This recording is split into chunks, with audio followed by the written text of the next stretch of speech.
Écoutez, je vais vous raconter quelque chose que personne ne vous dit vraiment, vous savez. C'est une histoire sur l'argent, oui, mais c'est surtout une histoire sur le temps et sur les choix qu'on ne voit pas avant qu'il soit trop tard. J'ai 75 ans maintenant et je regarde en arrière avec les yeux d'une femme qui a compris quelque chose d'important bien trop tard. Pas assez tard pour le changer dans ma propre vie, mais peut-être pas trop tard pour vous. Vous savez, en France, on nous enseigne une philosophie depuis l'école. Travailler dur, cotiser régulièrement, respecter le système de retraite par répartition et vous serez récompensé. C'est la promesse du régime général de la CNAV, n'est-ce pas ? On nous disait que c'était un contrat social sacré. On nous disait que si nous faisions notre part, nous aurions le repos que nous méritions. Et puis il y a eu la réforme, les manifestations de 2023, et soudain tout a semblé encore plus incertain. Mais ce n'était pas vraiment ça le problème.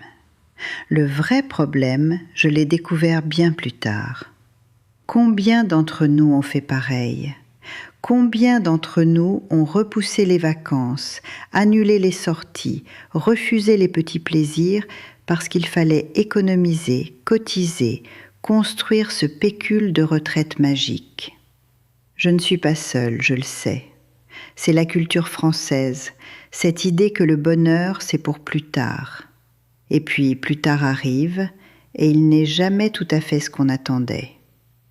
J'ai passé 40 ans dans le système corporatif. 40 ans. De 25 à 65 ans, j'étais une machine à cotiser. Et je n'en suis pas fière de le dire de cette manière, mais c'est la vérité crue. J'ai échangé ma vie contre une promesse. Mes enfants me demandaient d'assister à leur match de football et je répondais que j'avais du travail. Ma mère me suppliait de passer plus de temps avec elle et je disais que je ne pouvais pas me permettre de prendre des congés supplémentaires. Les week-ends en famille en province, les longs dimanches à ne rien faire, les petits restaurants avec les amis, tout ça attendait. Tout ça pouvait attendre. La retraite viendrait, et là, enfin, je pourrais vivre. Et voilà ce qui s'est passé. À 65 ans, j'ai reçu ma décision d'attribution retraite. Le montant était correct. Pas riche, mais correct pour une femme qui avait travaillé toute sa vie en France, même avec les interruptions pour les enfants et l'écart salarial que nous subissions toutes. Vous savez, les femmes de ma génération en France, on a toujours eu ce problème. Les employeurs vous payent moins, et puis vous avez des enfants, vous vous arrêtez, et soudain les années de cotisation diminuent. J'avais compensé en travaillant plus longtemps, en refusant les promotions qui auraient demandé plus de flexibilité, en choisissant les emplois sûrs plutôt que les rêves. Mais cette décision d'attribution retraite que j'ai reçue, elle n'a pas marqué la fin de quelque chose pour moi. Elle a marqué le début de la confusion. Parce que vous savez, je ne sais pas si quelqu'un d'autre l'a dit clairement, mais je vais le dire maintenant. Avoir de l'argent à 65 ans et être capable de le dépenser pour vivre, ce ne sont pas du tout la même chose. C'est l'écart que personne ne vous montre dans les statistiques. Je m'étais arrêtée de travailler, mais je ne m'étais pas arrêtée de faire semblant de travailler. Je suis restée dans mon petit appartement à Paris, j'ai commencé à recevoir mes virements mensuels de la CNAV, j'ai regardé ma mutuelle, ces complémentaires santé qui deviennent de plus en plus chers à mesure qu'on vieillit, et j'ai continué à différer. Parce que repousser était devenu une habitude, vous comprenez ? C'était devenu ma nature. J'avais tellement l'habitude d'attendre le bonheur que je ne savais plus comment le saisir. Et puis il y a eu ce jour. C'était en 2021, j'avais 71 ans. On m'a découvert quelque chose. Rien d'alarmant à ce moment-là, mais assez pour me forcer à penser à ma santé d'une manière différente. Assez pour me poser une question que je n'avais jamais vraiment posée auparavant. Combien de temps crois-tu vraiment avoir ? Et plus important encore, combien de ce temps veux-tu vraiment vivre ? Vous savez, en France, L'espérance de vie en bonne santé, c'est autour de 62 ou 63 ans maintenant. Cela veut dire que pour beaucoup d'entre nous, les années qu'on passe à la retraite sans limitation significative, elles ne sont pas si nombreuses que ça. Peut-être 15 ou 20 ans si on a de la chance, peut-être moins. Et j'avais passé 40 ans à attendre ces années. Vous voyez la mathématique ? Ce n'était pas une équation qui avait du sens. Je ne vais pas vous mentir et vous dire que ce moment m'a tout de suite changé. Ce n'est pas comme ça que les choses fonctionnent dans la vraie vie. Ce n'est pas comme dans les films où on a une épiphanie et on devient soudain une nouvelle personne. Non, j'ai continué. J'ai pris ma retraite, j'ai attendu que ma mutuelle règle les questions d'un diagnostic mineur et je suis restée chez moi à regarder les saisons changer par ma fenêtre. Mais quelques mois après, j'ai reçu un appel. Françoise était à l'hôpital. Françoise, ma meilleure amie depuis 53 ans, depuis qu'on s'était rencontrés dans une petite école de Paris, avait un cancer. Et pour la première fois, j'ai regardé autour de moi et j'ai réalisé combien d'amies avaient disparu sans que j'aie vraiment passé du temps avec elles avant. Ce fut le moment, vous savez, ce moment où on arrête de faire semblant que le temps est illimité. Françoise a eu de la chance, elle a survécu. Mais elle n'avait pas fait les mêmes choix que moi. Elle avait voyagé, elle avait passé du temps avec ses enfants, elle n'avait pas une retraite aussi importante que la mienne, mais elle avait quelque chose que je n'avais pas. Elle avait des souvenirs, elle avait une vie qui s'était écoulée plutôt que d'être gelée en attente. Et c'est après cette période que j'ai vraiment regardé autour de moi et que j'ai vu quelque chose sur laquelle je n'avais pas posé la main depuis des années. Vous savez, ma grand-mère, elle m'avait laissé des choses, pas grand-chose matériellement, mais elle m'avait laissé une petite boîte en fer blanc. Elle avait travaillé dans une cuisine, elle était cuisinière, et elle avait gardé cette boîte avec toutes ses recettes écrites à la main. Et sur le couvercle, elle avait inscrit son nom avec un crayon qui avait fondu dans le temps. Je ne l'avais jamais vraiment ouverte, cette boîte. Elle avait toujours été là, sur les étagères de ma cuisine, à travers tous les déménagements, tous les changements, mais je ne l'avais jamais ouverte. Pourquoi ? Parce que j'étais trop occupée, trop concentrée sur le moment suivant, sur l'épargne suivante, sur l'étape suivante. Un dimanche après-midi, après l'alerte sanitaire, après l'appel pour Françoise, j'ai ouvert la boîte. Et parmi toutes les recettes de cuisine, il y avait une petite fiche. Ce n'était pas une recette. C'était écrit à la main par ma grand-mère, et ça disait ceci. Le secret n'est pas d'économiser tout pour plus tard. Le secret est de vivre un peu maintenant, même quand tu crois que tu ne peux pas te l'offrir. Parce que les années que tu dépenseras maintenant, tu ne pourras jamais les récupérer.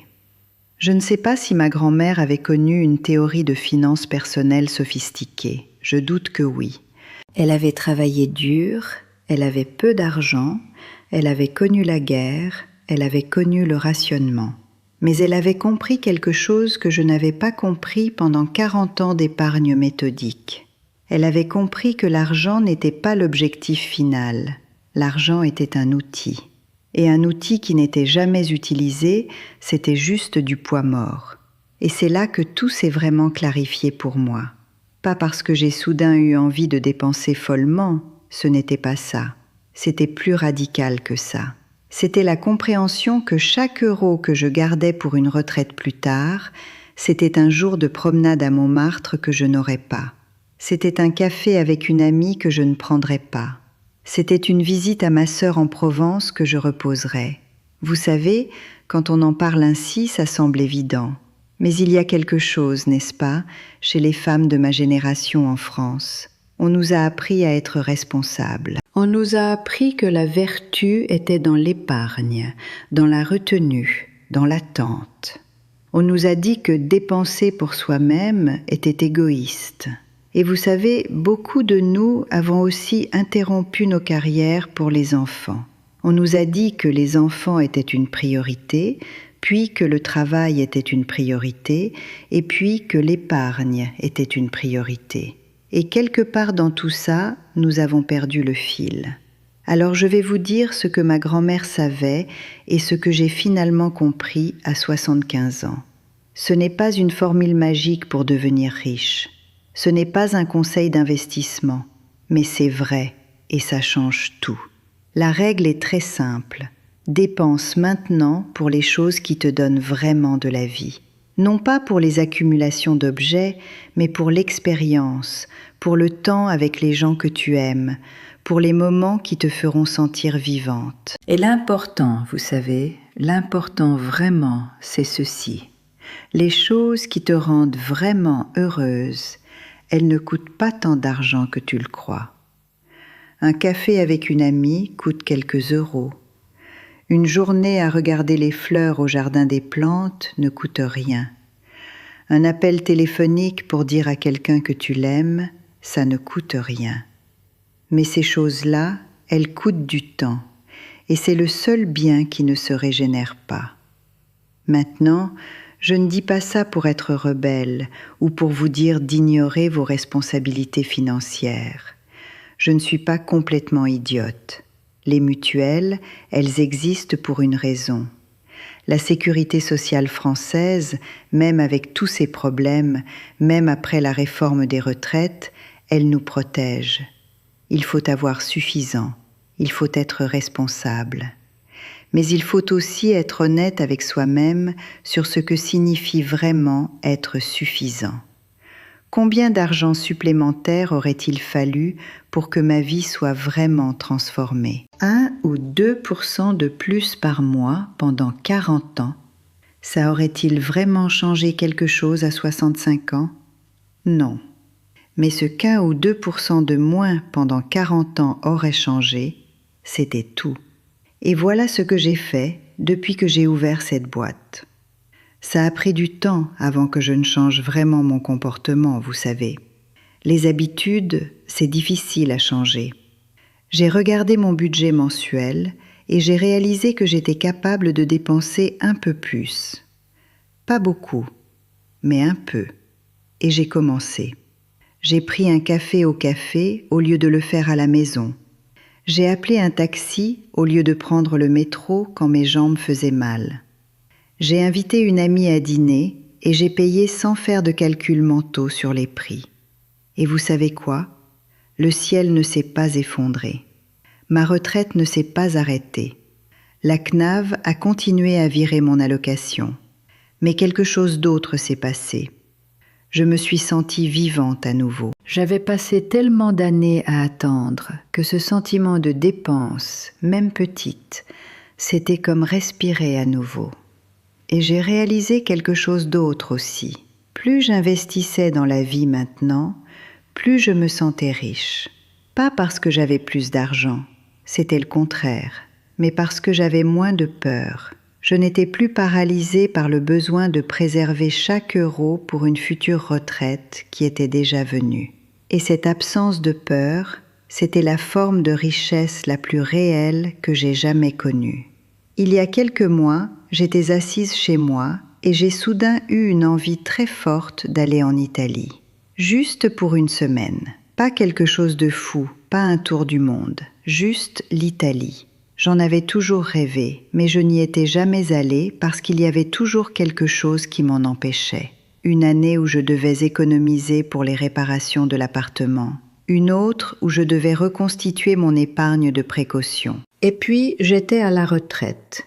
Et l'habitude de ne pas dépenser était devenue tellement ancrée que même avec la liberté de le faire, je ne le faisais pas. Mais cette fois, j'ai pensé à ma grand-mère. J'ai pensé à l'affiche dans la boîte. Et je me suis demandé, pourquoi pas ? Pourquoi pas maintenant ? Et vous savez ce que j'ai fait ? Je suis allée en Italie. J'ai pris l'avion, j'ai loué une petite maison en Toscane et j'ai passé une semaine à manger des pâtes faites maison et à regarder les collines. C'était une dépense importante. C'était une dépense que la version de moi-même de 60 ans n'aurait jamais autorisée. Mais vous savez quoi ? C'est l'une des 3 semaines que je me souviendrai pour toujours. Et c'est ça, vous savez, ça c'est le secret que ma grand-mère connaissait, mais que je devais redécouvrir à 75 ans. Les dépenses qui créent des souvenirs, ce ne sont jamais des dépenses perdues. Les dépenses qui créent des connexions, qui te font sentir vivante, qui te rappellent que tu existes toujours, ce ne sont jamais du gaspillage. Le gaspillage, c'était les 40 ans pendant lesquels j'ai cru que le bonheur était quelque chose qui viendrait plus tard. Maintenant, à 75 ans, je veux vous parler de la santé aussi, parce que c'est quelque chose que personne n'adresse vraiment. Vous savez, les complémentaires santé, les mutuelles en France, elles deviennent de plus en plus chères à mesure qu'on vieillit. Et ce que cela signifie, c'est que vos années pour profiter de votre bonne santé sans des coûts supplémentaires énormes, elles sont limitées. À 65 ans, on peut encore faire beaucoup. À 75 ans, comme maintenant, il faut déjà être plus stratégique. Et à 85 ans ou au-delà, la dépense que vous auriez économisée à 60 ans vous semblera pathétiquement petite comparée à ce que vous auriez dépensé pour juste avoir quelques jours d'amis autour de vous. Je ne dis pas ça pour vous effrayer, je le dis parce que j'aurais aimé l'entendre plus tôt. Je le dis parce que je regarde autour de moi maintenant et je vois tant de femmes de mon âge qui ont exactement mon histoire. Des vies d'épargne, des années de différé et maintenant une récompense financière qu'elles ne savent pas comment utiliser.